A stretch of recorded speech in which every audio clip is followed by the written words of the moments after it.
Ito yung tangke niya. Yan eh. Tingnan nyo naman, ang laki ng butas. Oh. Yan.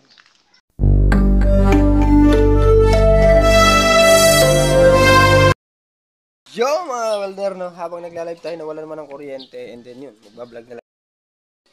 Ito na lang yung gagawin natin. Walang power, wala tayong maggagawa.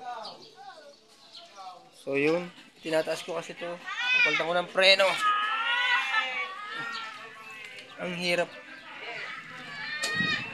Ang hirap, hindi natin kaya. Gawa muna natin. Hindi ko maitaas. Hindi ko maitaas. Yan. So yun lang muna ang gagawin natin. Palitan ng preno. At kanina, yan, habang naka-live tayo, ito yung ginagawa natin. Ito yung Supremo na 150 at conversion ng tangke. So ito yung ilalagay natin na tangke. Ito papalitan natin ng pinaka-tubo yan. Oh. Lagyan natin. Kasi hindi ka siya. Ito yung binid natin. Papasok natin yan doon. So welding natin. Oh. Yan. Magiging ganyan yung chassis niya.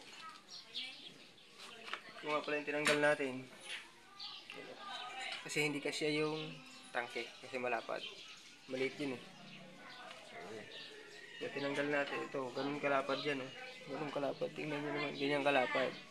So pinalitan natin. Pinalit natin. Ito natin pinutol sa dugtungan. Yan. May dugtungan yan dito. Papasok natin yan doon sa loob. Pinalitan natin yung 1/2 na. Schedule 40. So yun. Ito muna ang ating gagawin. Mamaya na ulit tayo doon. Palitan ng preno. Bubuksan muna natin. Bumalik uli ang kuryente. At yan, mamaya, napalitan na natin ang preno yan. May preno na yan. At eto mga welder, pakita ko sa inyo. Yung ginagawa natin doon sa sinasabi ko sa inyo, conversion ng tangke. Eto, pakita ko sa inyo. Makalawang na kasi yung motor. Ito na yung pinalit natin na chassis. Yan mga welder. Kita nyo yan. Yan mga welder. Ito lalagyan po ulit natin dito sa kabila para may katugma to. Yan. Kasi ang tinanggal natin dyan ay saan ba yun? Eto, yan mga welder na. Ito kasi tinanggal natin dyan. Nakaganin yan. So yan mga welder. Yan, nakaganyan yan. Ito, tinanggal na natin kasi hindi kakasya yung tangke. Yun. Kasi maliit siya. Tapos bumabangga yung lagay ng gripo. Kaya binago natin.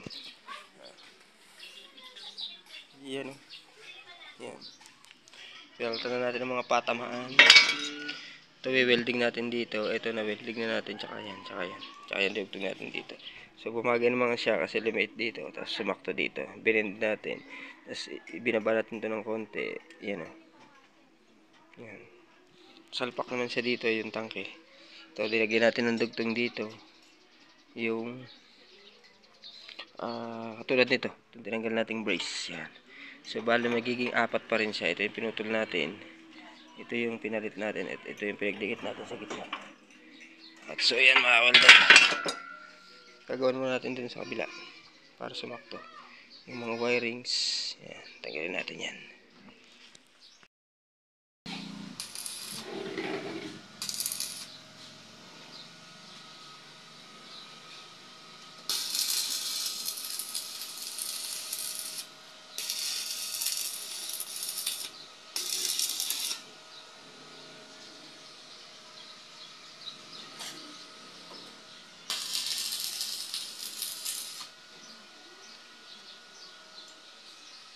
Okay na.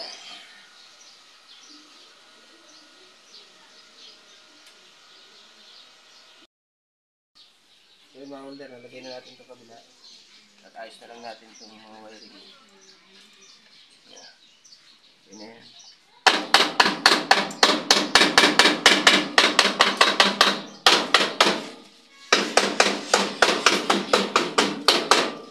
Matibay na ito.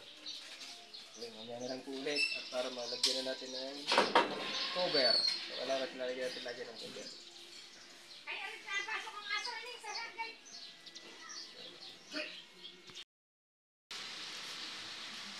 So mga welder, nakasalpak na ang ating ginagawa.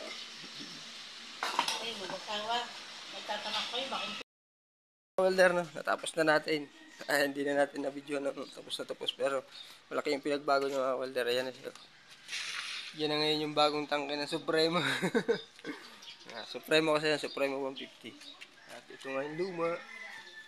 Tingnan nyo naman mga welder. Oh. Sira. Ayan o, laka ng sira. Tapos, na-convert na natin. Mainit kasi doon.